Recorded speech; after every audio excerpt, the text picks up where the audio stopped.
Hotel, welcome to Journey to Self. We decided to go live on Facebook and YouTube.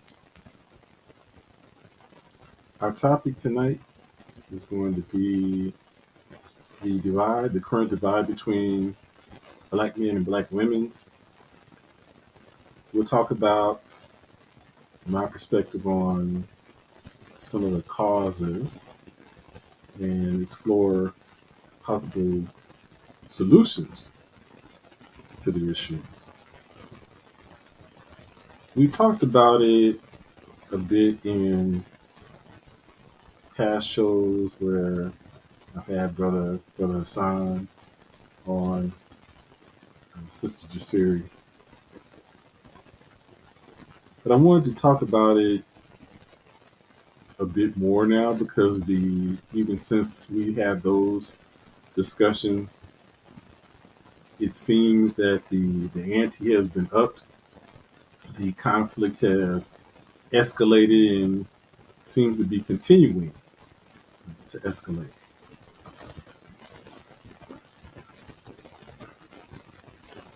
I've observed on various social media sources such as Facebook, Instagram, YouTube, a ongoing, I don't know if I even want to call it a dialogue, but a lot of finger pointing back and forth. And it seems no one wants to engage in any kind of introspection whatsoever and take any responsibility for some of the circumstances that have led up to the current conflict. So we'll talk about all of that. In the past, we've explored some of the structural causes going back to the slavery experience and noted the strategy of dividing families, in particular rather, separating husbands and wives. And then as history has unfolded, moving out of the slavery system, we had the effect of the welfare system, how it was set up to divide black men and women from the families through financial incentives, where it basically discouraged men from being in the house, or discouraged women from having a man in the household because they were better compensated from that standpoint without a man in the house. Then you also have the current financial incentive to get divorced, where the tables are stacked highly in favor of women, so women in the event of a divorce, where it decimates the male financially and provides the woman with annuity for life, particularly if they have children. And let's see, see a message here from Brother Gabriel, who says he fears that there is no solution and that it's too late.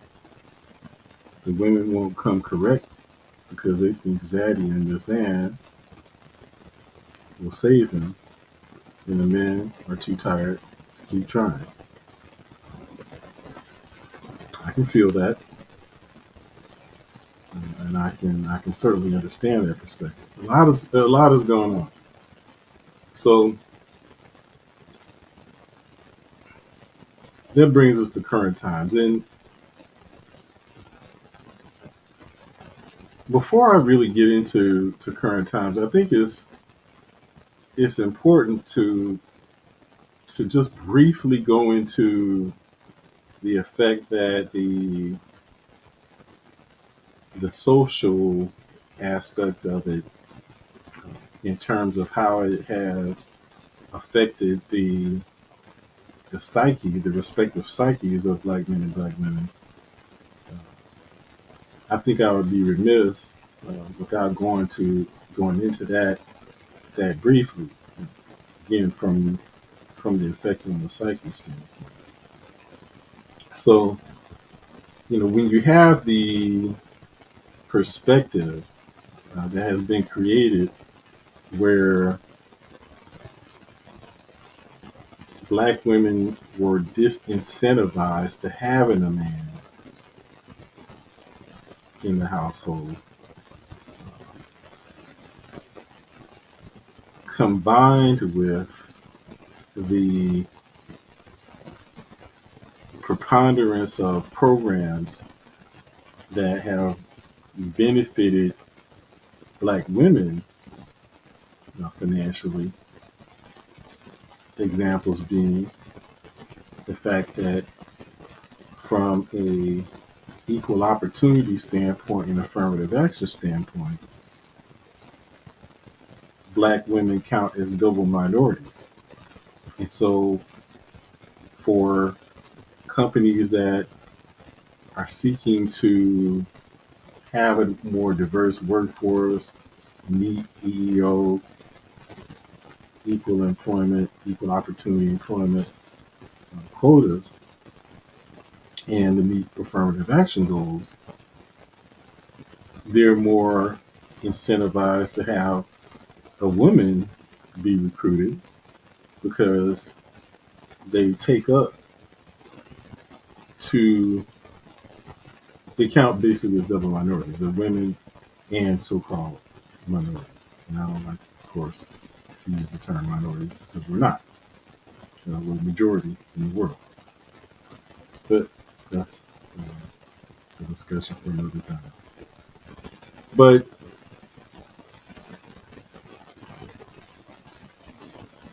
as a result of these things, not only have they had the advantage of being able to gain employment because of affirmative action and this also had an effect on the educational system.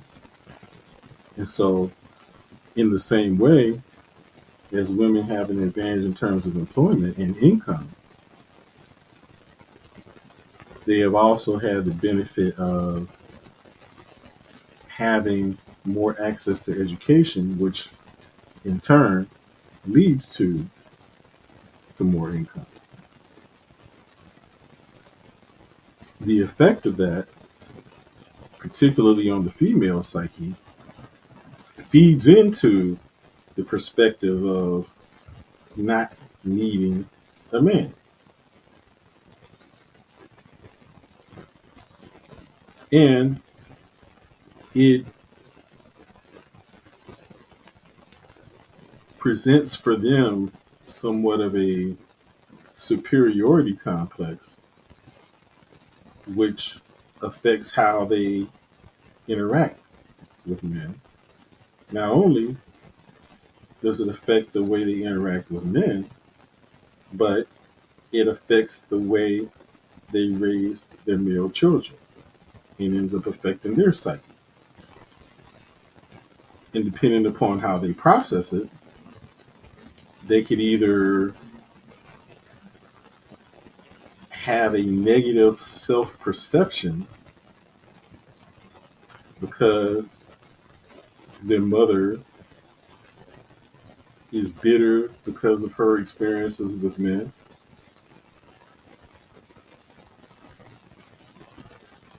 or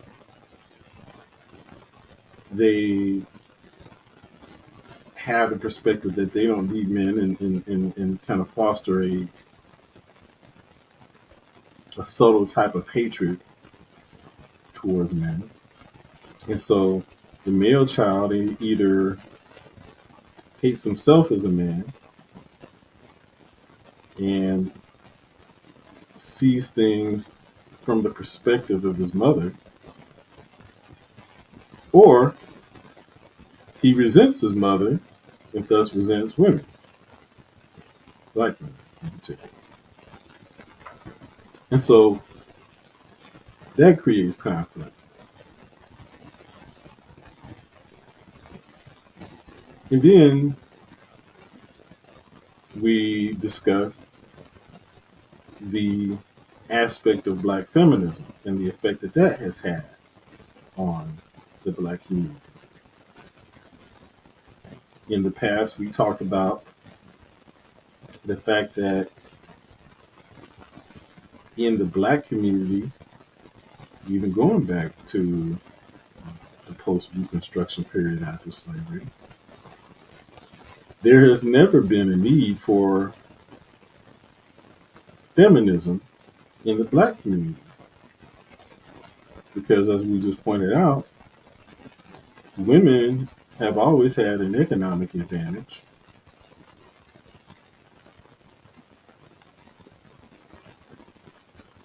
And we talked about the fact that many men were not even in the household, but even to the extent that there were men in the household, uh, it was not uncommon that the predominant figure in many of these households were the women. Women, if not had the power dynamic in the family,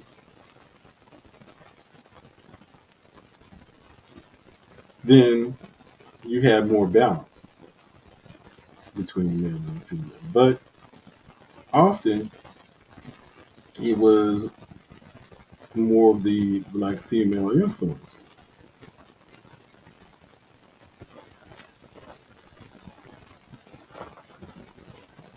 Okay, so again, inner black feminism. So I say that there was never a need for feminism in the black community because black women were not being subjugated by their men. That was a white woman issue, which required the response of feminism because they were being subjugated by their men. They did have an economic disadvantage. They did have a disparity of rights. That was not the circumstance. That was not the situation in the black community. Women had the advantage. Okay, but as we talked before, feminism in and of itself was heavily influenced by the intelligence community. We know that Gloria Steinem, one of the principal promoters of feminism, was a CIA operative, is a CIA operative, and did not particularly live her feminist perspective because she ended up getting married. But then it was introduced into the black community who didn't have the need for it. Now, as we alluded to when we discussed slavery, even going back to those times, there was always the intent to divide and conquer the black community. One of those strategies was to basically create division between the black male and the black female. And divide and conquer has always been a strategy in terms of how they've engaged in this ongoing warfare with us ever since they arrived on this continent. Mind you, many of us were already here. That's another topic for another discussion. But that strategy has been an effective tool and continues to be an effective tool of the intelligence community, which has placed particular priority on keeping the black community divided.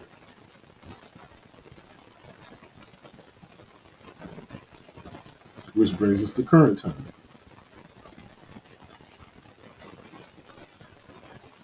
Just as it was with COINTELPRO, once the operation was identified, it didn't discontinue. COINTELPRO continues on to this day under a different name, but it continues nonetheless. We are still at war, and the adversary continues to attack. And it's important that we don't forget that. So, as it relates to this particular topic, the onslaught continues, particularly from the perspective of the initiation through social media by the intelligence community. And so we know that the intelligence community does monitor social media, which is like is made easy for them now because so many people put their personal information on it. And it is being used as an effective tool to be able to manipulate public perception, public dialogue, attitudes, and opinions. So it is my strong position that much of the conflict that we see being promulgated on social media is being promoted, encouraged, and I would suggest even to a large extent initiated by the intelligence community. And so our people, and in particular, black women, our sisters, have become both willing and unwilling pawns in the war against us. And so if you pay attention to social media, you see the escalation in vitriol in that communication, in that discourse, in those interactions. So that's one of the external sources. Okay. So Next, we'll go into the internal aspect of it. Okay. My show is called Journey in the Self. And the reason for that is that the basis of spirituality is knowing thyself, self exploration. Spirituality is an internal journey. Our objective is to gain a better understanding of who we are. And as we embark on that journey and continue on that journey, escalate on that journey, our objective is to better know ourselves to the extent that we finally come to the realization that we are one with everything. We are one with spirit. There is no separation. There is no I that separates us from everything in the universe. But as we proceed on that journey,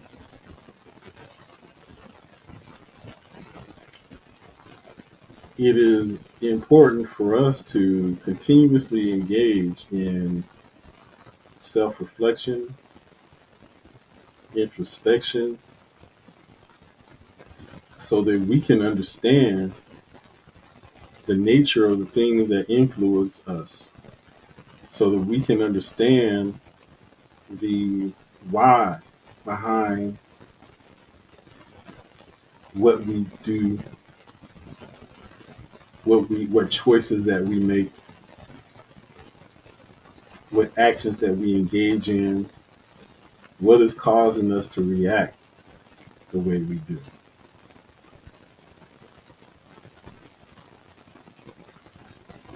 The objective is to understand ourselves. The objective is for us to be able to come to a place to where we realize that we're responsible for all of our actions. We're responsible for all of our emotions. We're responsible for our circumstances. We're responsible for our choices. It's not for us to look to point fingers and blame, because nobody makes us do anything. No one can hurt us emotionally. That is a choice. No one can make us do anything that we don't want to do, that we don't choose to do. We are responsible for our choices, including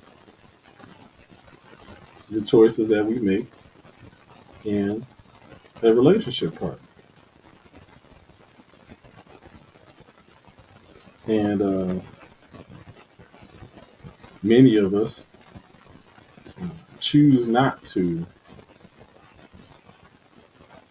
take responsibility for those choices. In fact, many choose to deflect and not acknowledge any responsibility. Uh, they seek to encourage other people to change and disavow the need to change themselves.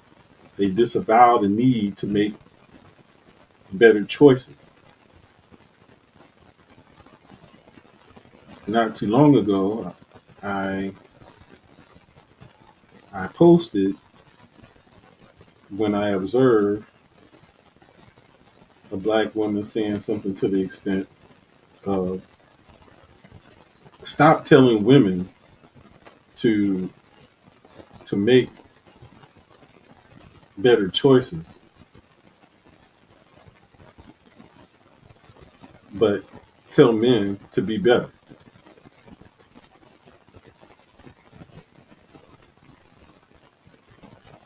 And that is a perfect example of what I mean by that.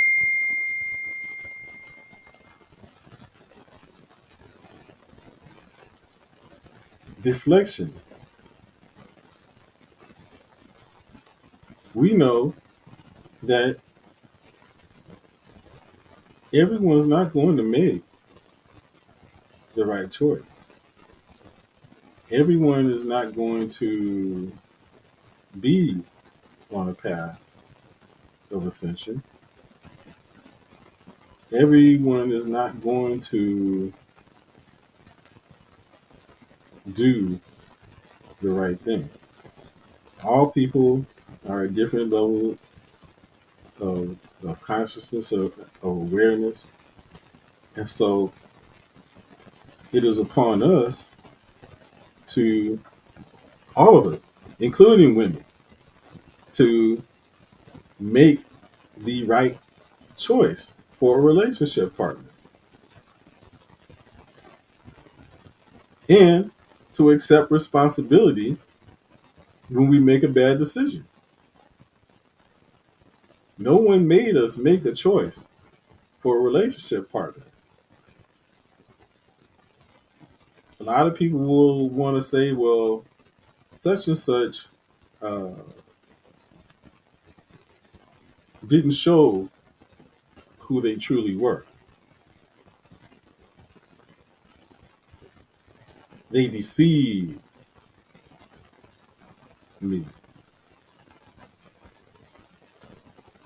They put on a good act. And so that ends up becoming the excuse for making a poor choice.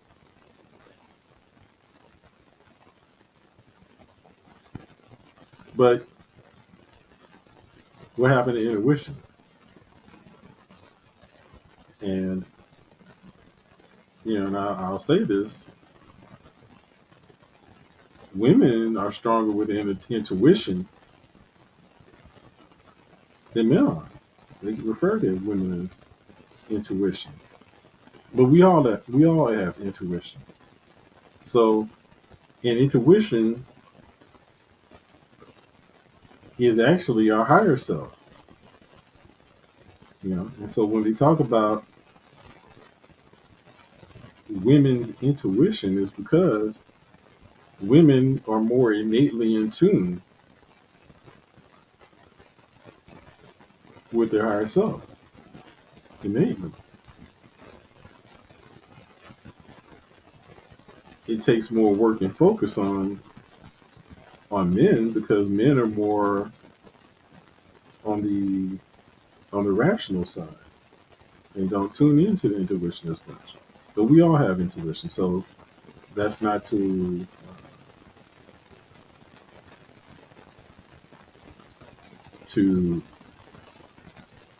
exonerate men from the responsibility.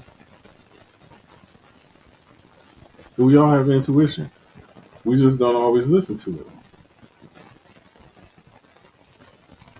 We know whether someone is right for us or not. We know that by our intuition.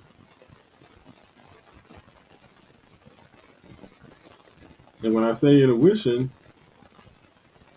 we can discern what our higher self or our intuition is saying, and whether it's intuition or not, by how that feels.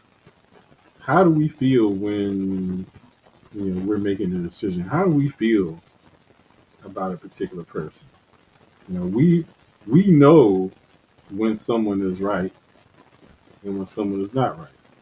We know that intuitively. So the question is not, how uh, whether they're putting on a good show or not, is whether we listen to our higher self, our intuition. Because our intuition, when there's someone who's wrong, the intuition will raise a red flag. It'll sound the alarm. It will know, just like many of us may encounter a person and just kind of feel that something's not right. I don't feel that person. Something about I just don't like them for some reason. I can't put my finger on it. That's intuition. So we will feel that uh, when we're interacting with the wrong person. Okay, but sometimes that ends up being over our intuition being ends up being overridden by uh, our desires, our wants, our likes, dislikes. So uh, our intuition may be overridden by our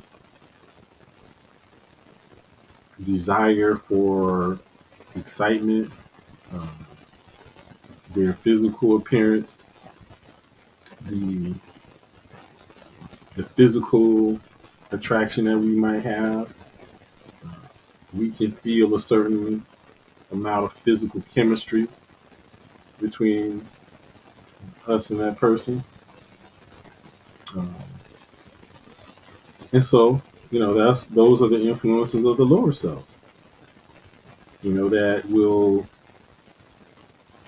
speak to us to override the guidance that we're getting from our higher self that's warning us to not pursue this person because it will lead us down a painful path. Okay. So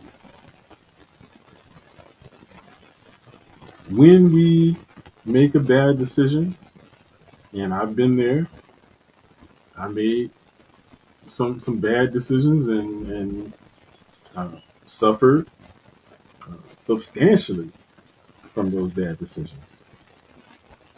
But it was my decision. And when I reflected upon them, on those decisions, uh, particularly in the moment, I can recall what my intuition was telling me. I knew that that person she wasn't the right one for me. I knew it, but it was the other things that compelled me to pursue it. So when I'm talking, I'm not just talking from a book. I can correlate the spiritual principles to my own experience, and so I took responsibility for the poor choices that I made and reflected upon them and tried to understand what was behind me making those choices and figuring out what I would need to change about myself to, one, not attract those type of people, and two, um, to make sure that the choices that I'm making are guided by my higher self as opposed to my lower self. Okay, and so that's that's part of the solution, um, is taking accountability and responsibility for one's actions,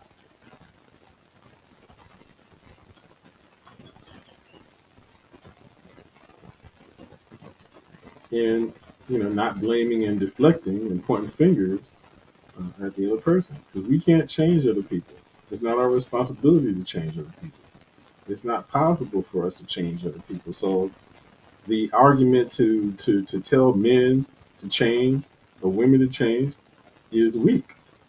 It's just a deflection of responsibility. We're supposed to learn how to control ourselves. You can't control other people. You know? People are going to make their own decisions, and if their decisions are inconsistent with what we want and where we're going, if they're not moving in the right direction, the same direction as we want to go, then it behooves us to let that person go on their path. and let's go ahead and go in the other direction.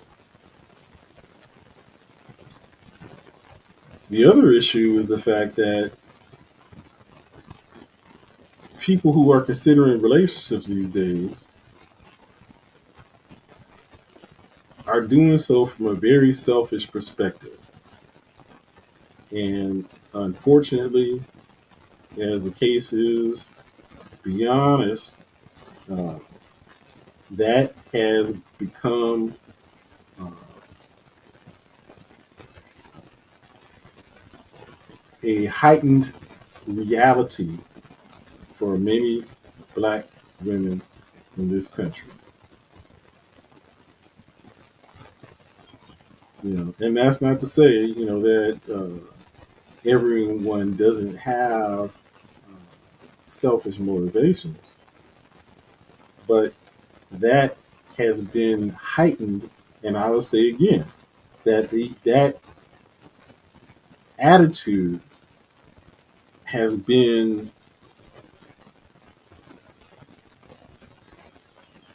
cultivated and encouraged through social media. To the extent that now, for many women, the primary motivation to pursue a relationship is not a desire for a relationship. It's a transactional decision. It's to come up financially, to basically have a benefactor, to take care of them financially, to give them meet their financial needs.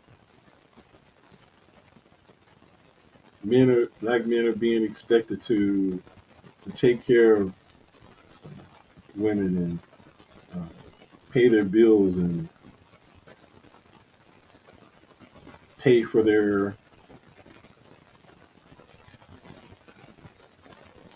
hair appointments and nails and so on.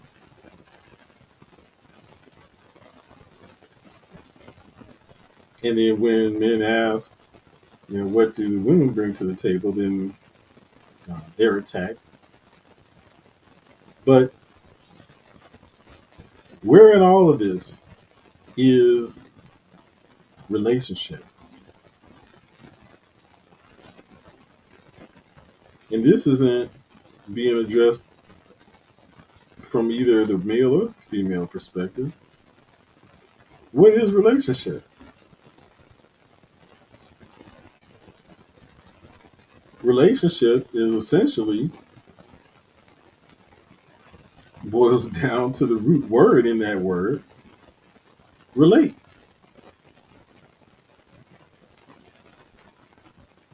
To relate. What is relating? Relating is being able to see things from the other person's perspective, to relate to them, to relate to their perspective, to see how they see things, to gain an understanding of who they are. Okay. And so, just as it is for us individually to understand ourselves, if we wish to pursue a relationship with another person, then it requires for us to relate and to get to know them, to understand their wants and desires, and to be able to help them on their path. Or not, maybe help might not be the right word, but to support them on their path.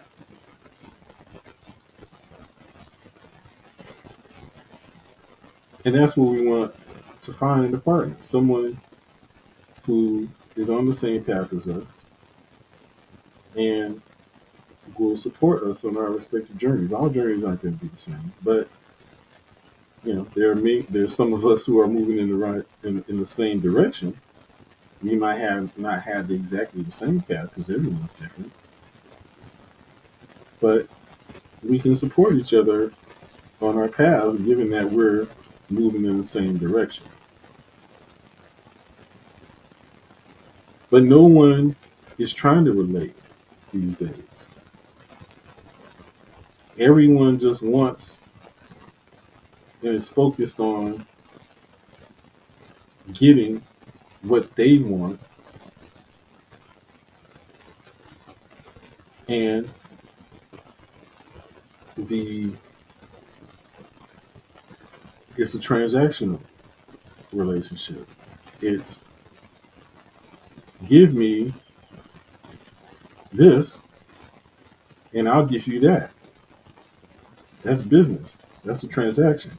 That's not a relationship. And but unfortunately, it's not even a fair transaction these days,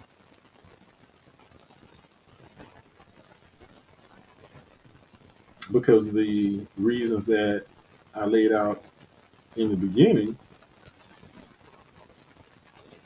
the transaction is one sided. And the benefit is heavily weighted towards the black female,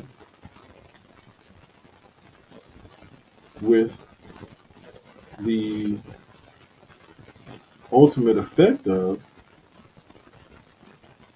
there is little benefit for a man to even engage in this transaction.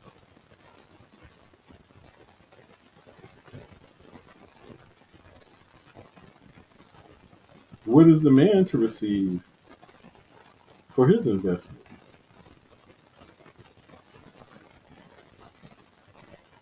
And so, even if you look at it from a transactional standpoint, there's no incentive for a man to engage, for a black man to engage in that type of transaction when there's no benefit to him. And uh, sex is not worth it.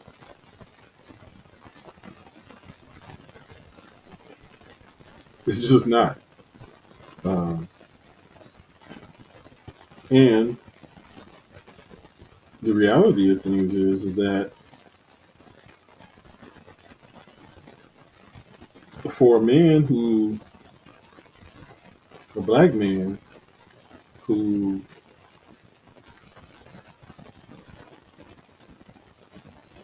has his stuff together, has done well for himself, is financially stable,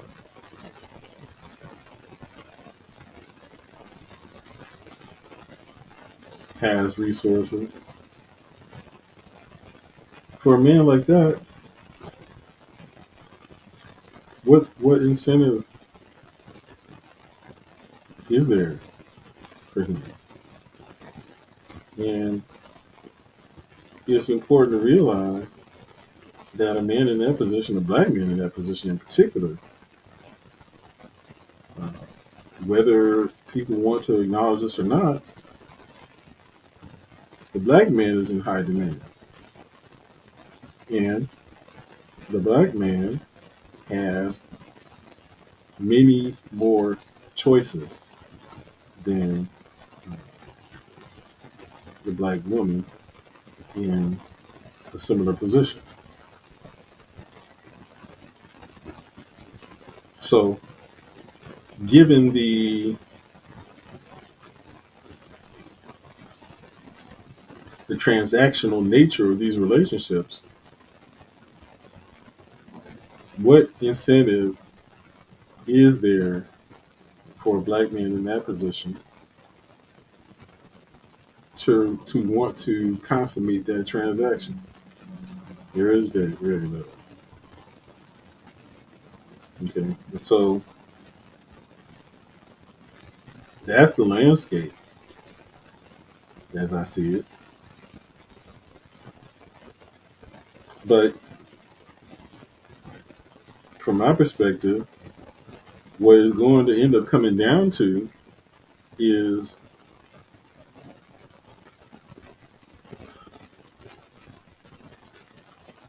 realizing that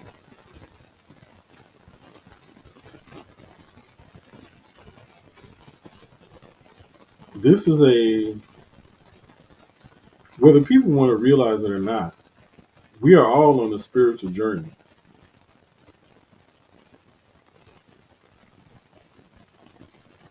And again, the ultimate objective of our individual spiritual journeys is to have a better understanding of ourselves, to know ourselves. Okay. And part of our journey, particularly if we want to be in a relationship, part of the purpose of being here is not only just to understand ourselves, but also, to realize that we are one, and the ascension of humanity requires us to be able to relate to and help each other, to to serve each other, to be of service to each other. And when I say be of service to each other, it's a selfless service. What do I mean by that?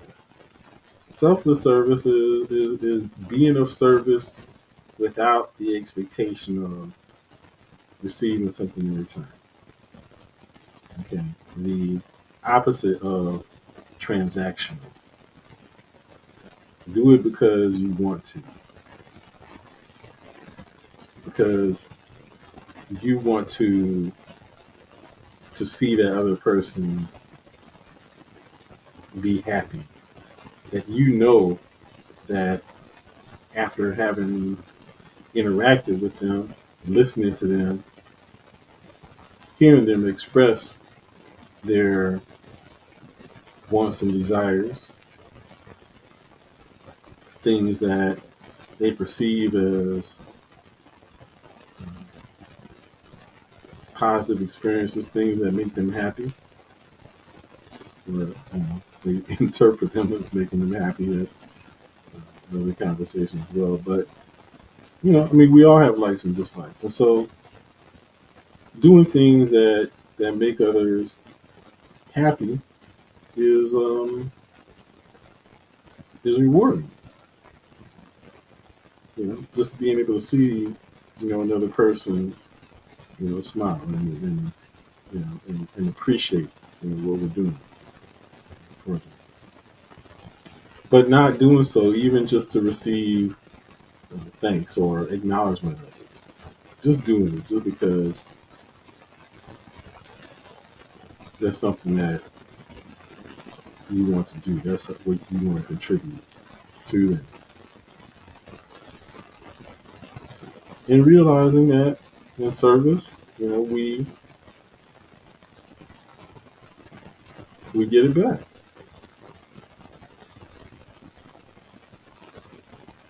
Karma. So we're not doing it because we want to receive the karmic benefit, but that is the benefit of it. Selflessly serving others. And so the relationship provides us a more direct opportunity to be able to be of service to our relationship partner, to support them on their journey, to share respective journeys together, to be able to relate to each other, to be able to, give to them and support them in achieving their goals and aims, wants, and desires. That's what a relationship is about, and that's what we need to get to. So, from my perspective, that is the ultimate solution. Relate, relate, and then be of service. So relationships provide, the direct opportunity to give and receive.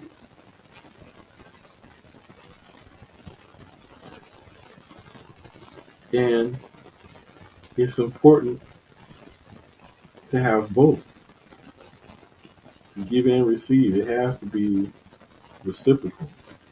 It has to be balanced. That's the only way to have a relationship. It can't be just one receives and takes and gives nothing in return. That's not sustainable. No one wants to stay in a relationship like that. I wouldn't.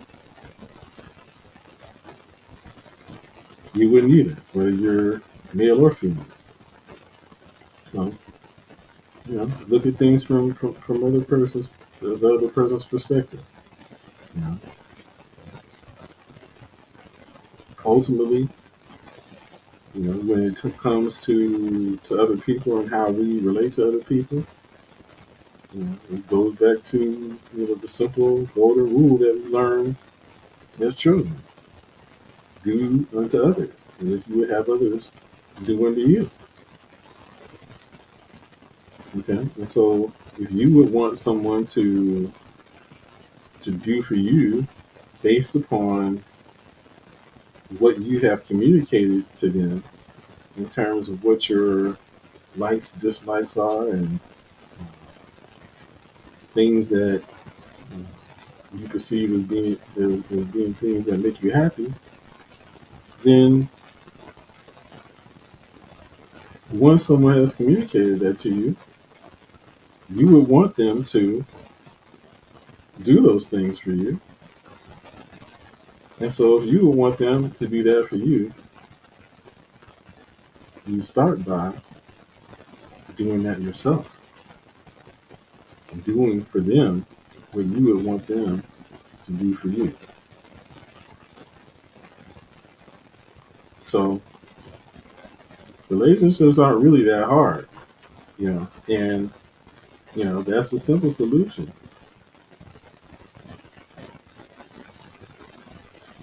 So we can go beyond all the external things, all the things that we talked about in the beginning of the show.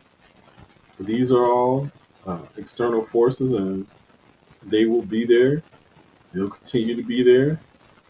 They're not going away. They're escalating because the forces that we are battling against are getting more and more desperate. They're afraid. They know that their time is up. And so uh, they are increasing their attacks against us. And we're playing into their hands by allowing ourselves to be in conflict with each other, allowing ourselves to look at things from a selfish perspective.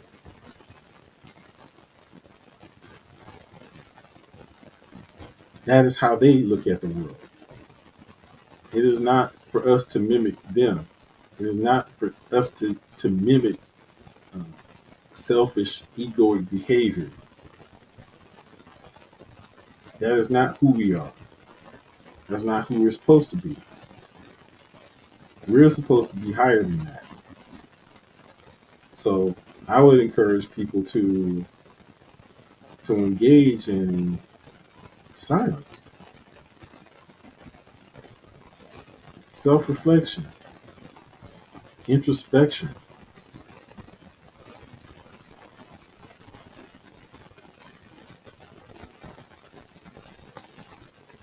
What do we want? Where do we want to be? Why aren't we there? What are we doing to hold ourselves back? It's not someone else. The answer is and has always been and always will be within ourselves. So, with that, I'll end the show, and I'll just say I do I do personal counseling. I do relationship counseling. Uh, my program is called Journey into Self. Both my counseling program and my show, because that's basically the journey that we're all on, and we'll always be on that journey ourselves. Uh, but sometimes, we need assistance, to be able to understand ourselves. And so, I can provide that service. Uh, Not that I'm going to solve your problems for you, but I will help you to solve your own problems. I'll give you the tools that you need to be able to understand yourself and to be able to identify the the issues that you have, that we all have. We all have our issues. We all have our things that we need to overcome in order for us to be able to escalate and stand on our paths. And so it's just for us to be able to go back, engage in introspection and reflection, and identify the things that have impeding us from achieving our objectives of ascending and growing and achieving our goals. And so I can help you with that to help you gain insight into yourself. And so if you're interested in working with me on that, please reach out to me. You can reach out to me here on Facebook, or you can go to my website, which is www.sa-ra.org. Again, that's sa-ra.org, where you can sign up for a introductory meeting, where we'll talk about the things that I can help assist you with, and then we can go from there and determine if this is something I can do to help you. And I guarantee you, if you do work with me and implement and follow what I suggest, it will benefit you. So you reach out to me. Thank you for listening, tuning in, watching, and I will meet you in the kinetic words of peace, Hotep, and we'll see you next time here on Journey on the Side. Thanks for tuning in.